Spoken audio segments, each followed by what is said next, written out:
Hello दोस्तों, welcome back to Bulbopedia boys Hindi. तो अब हम देखने वाले हैं एपिसोड 36 का रिव्यू। पूरा एपिसोड मैंने अभी देखा है और मैं इसका रिव्यू डाल रहा हूँ। तो चलो वीडियो को स्टार्ट करते हैं।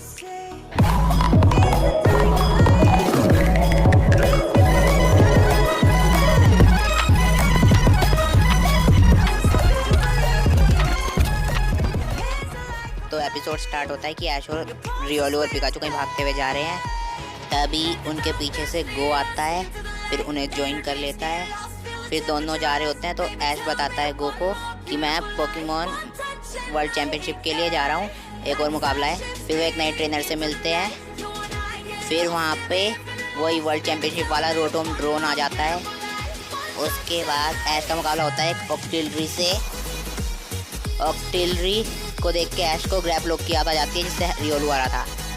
फिर ऐश रियोलू को चुनता है ऑक्टिलरी के खिलाफ और ऑक्टिलरी को देख के ही रियोलू को देखो डर लगने लग गया। उसके बाद रियोलू हार जाता है उस मुकाबले को और ऐश की रैंक वर्ल्ड चैम्पियनशिप में और गिर जाती है। फिर उसके बाद ऐश अपने सबसे खूबसूरत अवतार में आता है। देखो जरा, रैंक गिरने के बाद ऐसी शक्ल हो गई। उसके बाद उसे पता चलता है कि एक और मुकाबला है तो एकदम जाता है।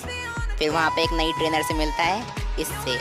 फिर इसके पास होता है एक टेंटाक्रूल, एक और टेंटिकल्स वाला पोकेमॉन। इसके खिलाफ फिर वो रियोलू को चुनता है।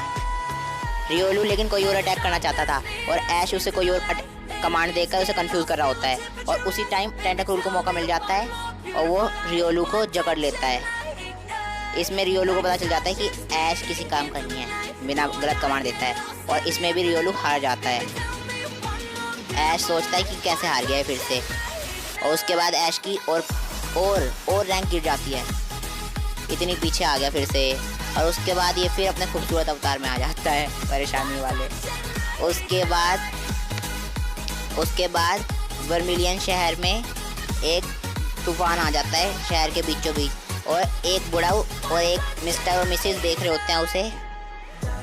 उसके बाद उस बुढ़ाऊ को पता नहीं उसके अंदर से क्या सुनाई देता है, एक अजीब सा गाना, जिसके वजह से वो उस बुढ़ाऊ अंदर जा रहा होता है उसके, और उसके साथ साथ वो मिस्टर और मिसेस भी चले जाते हैं अंदर। उसके बाद हमें दिखती है प्रोफेसर क्रीज की लेबोरेटरी। इस प्रोफेसर क्रीज की लेबोरेटरी में अंदर ये सब इसी तूफान के बारे में देख रहे होते हैं, शहर के बीच में भवंडर कैसे बन गया ये रेत का।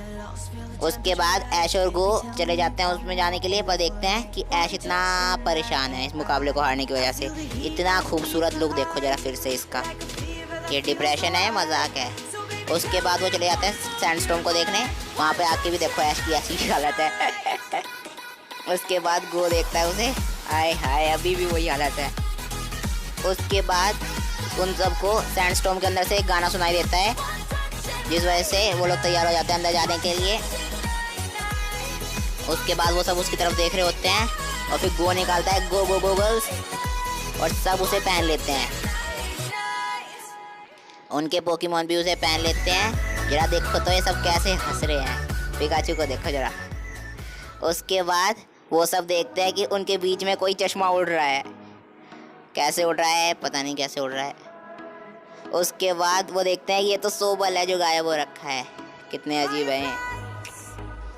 उसके बाद वो सब सैंडस्टॉर्म के अंदर चले जाते हैं। सैंडस्टॉर्म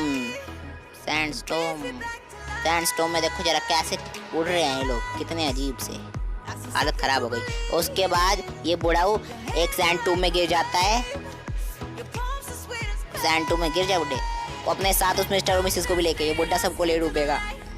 उस सैंड टूब के अंदर होता है एक ट्रैपिंच जो अपना मुंह बहुत तेजी से चला रहा होता है, सबको खा जाऊंगा मैं। वो लोग नीचे देख कर डर जाते हैं, आज तो गए हम इस ट्रैपिंच के मुंह में, गए आज तो हम तो गए। उसके बाद गो उस ट्रैपिंच को पकड़ लेता है और उसके पॉकेडेक्स में रजिस्टर हो जाता है ट्रैपिंच। उसके बाद वो सब उसको थैंक यू करके निकल लेते हैं, बुढ़ाऊ मिस्टर मिसेस निकल लो। फिर गो बॉय ब्रावा देखता है और उसे पकड़ भी लेता है। उसके बाद ऐश और गो बस मज़े से ले रहे होते हैं मज़े। उसके बाद वहाँ पे आता है एक फ्लाइगोन और ऐश की एक बेवकूफ़ी देखो, ऐश उसके ऊपर थंडरबोल्ट अटैक करवाता है पिकाचू से और पिकाचू का थंडरबोल्ट घंटा असर करता है फ्लाइगोन पे। फ्लाइगोन एक ग्राउंड पोकेमोन है। ये बात भी उसे गो को बतानी पड़ती है। गो उसे बताता है कि फ्लाइगोन ग्राउंड टाइप है, उस पर इलेक्ट्रिक अटैक काम नहीं करेंगे। ऐश को क्या हो गया ये। उसके बाद रियोलू उस पर फोर्स पल में अटैक कर रहा होता है। फोर्स पल भी है ना ये, मेरे को तो वैक्यूम वेव लग रहा है। उसके बाद रबूट वर्सेस फ्लाइगोन की फाइट शुरू होती है और उसमें रबूट बहुत अच्छी तरह लड़ता है। ओह, मैंने इसे टॉक्सिक स्पाइक कह दिया था, सॉरी ट्रेलर रिव्यू में। ये तो ड्रैगो मीटियोर है, पर्पल थोड़ा ना होता लेकिन ड्रैगो मीटियोर। उसके बाद गो पकड़ लेता है फ्लाइगोन को और सब खुश हो जाते हैं। और उसके बाद तूफान शांत हो जाता है सैंडस्टॉर्म वर्मिलियन सिटी के बीच में। उसके बाद ऐश अलोला में जाने के बारे में कुछ बात कर रहा होता है और ऐश को याद आ जाता है कि मैंने रियोलू को गलत कमांड दी थी मुकाबले के बीच में। और उसके बाद वो रेत में लेट जाता है और गो की शक्ल ऐसी हो जाती है। उसके बाद वो पोकेमोन भी लेट जाते हैं। उसके बाद गो खड़ा खड़ा उनको ताड़ रहा होता है और अपना पोकेडेक्स देख रहा होता है। और उसके बाद ये एपिसोड हो जाता है समाप्त। और अगले रिव्यू को शायद मैं अगले हफ्ते अपलोड करूँगा और अगली वीडियो शायद ही आ जाएगी 2-3 दिन में। और जब तक के लिए do whatever do you want to do man, but don't trouble your माता पिता एंड भारत माता की जय। Bye bye.